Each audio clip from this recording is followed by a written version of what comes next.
Mercury in the first house, the mind that sees you. Welcome to Mercury in the first house in Synastry.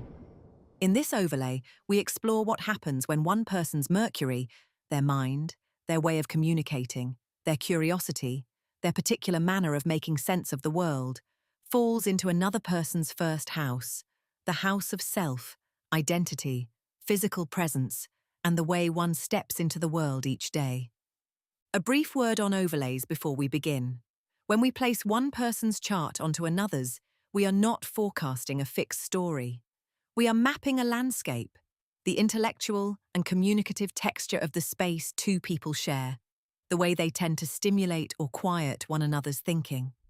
An overlay describes a tendency, a quality of attention, a recurring pull.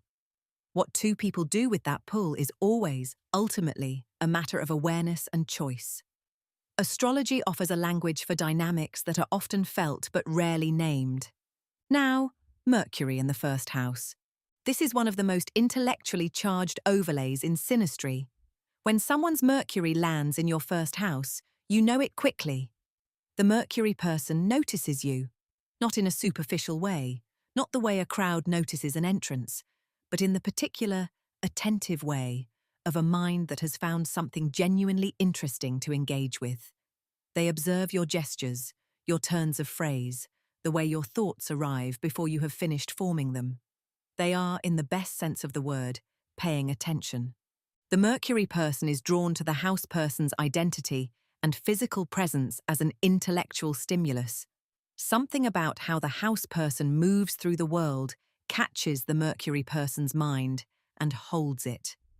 They may not be able to explain why they find this particular person so worth talking to, so worth thinking about, but Mercury, as a planet, follows its curiosity without always consulting logic.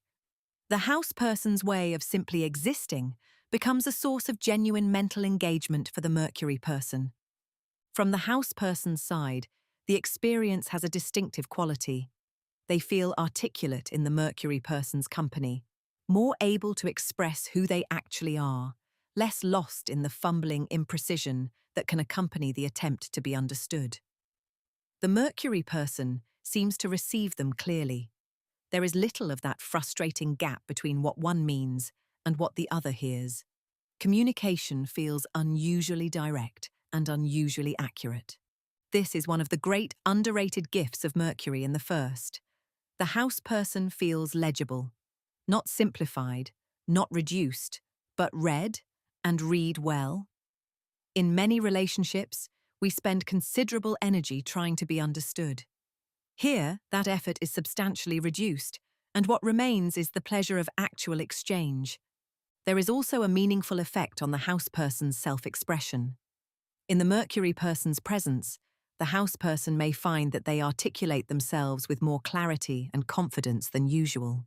Thoughts that have lived vaguely and half-formed suddenly have words. The identity, that first house terrain of self, becomes more available to language, more capable of being spoken. This can be profoundly affirming, particularly for someone who has long struggled to bridge the gap between inner experience and outward expression. The Mercury person, in turn, often finds the house person to be a particularly good thinking partner. Something about the house person's nature sharpens the Mercury person's mind. Ideas arrive more readily. Conversations go further than expected. There is an ease of intellectual exchange that both people notice, even if they do not always know what to name it. One of the subtler pleasures of this overlay is its quality of ongoing freshness. Mercury is, by nature, a planet of movement, restless, curious, easily bored in stale environments. The first house, as the domain of identity, is not a static place either. People evolve, shed, and reconstruct themselves continuously. The Mercury person finds this process endlessly worth watching. And because identity shifts over time, the Mercury person's curiosity is continually renewed. This is an overlay that tends not to become dull. Now, to the challenges, because every placement has them, and Mercury is not exempt. The Mercury person's attentiveness can, at its shadow edge, tip into a habit of intellectualizing the house person. They may begin to construct a mental model of who the house person is, an interpretation that becomes more fixed than the living reality warrants. The house person changes. The Mercury person's idea of them may lag behind. This can lead to a subtle but frustrating experience of being categorized rather than continuously and openly met. The house person, for their part, may begin to feel that the Mercury person's interest is more analytical than warm. Mercury is not a planet of deep emotional immersion. It is a planet of observation, articulation, and connection through language and thought.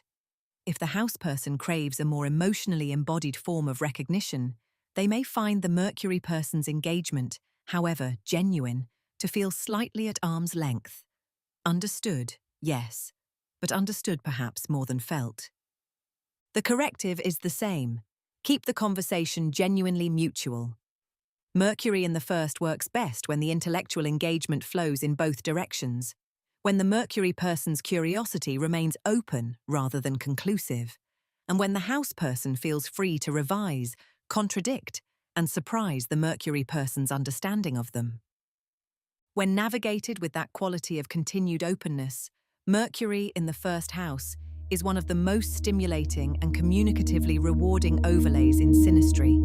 It creates relationships characterized by real conversation, the kind where something is actually being said and actually being heard.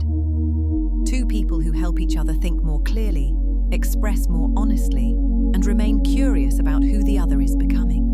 Mercury in the first house is ultimately about the gift of being genuinely noticed by an alert and engaged mind. And in that noticing, something in the house person's sense of self, often something they had not quite found language for, finally gets to be spoken. Thank you for listening. Next, we explore Mercury in the second house.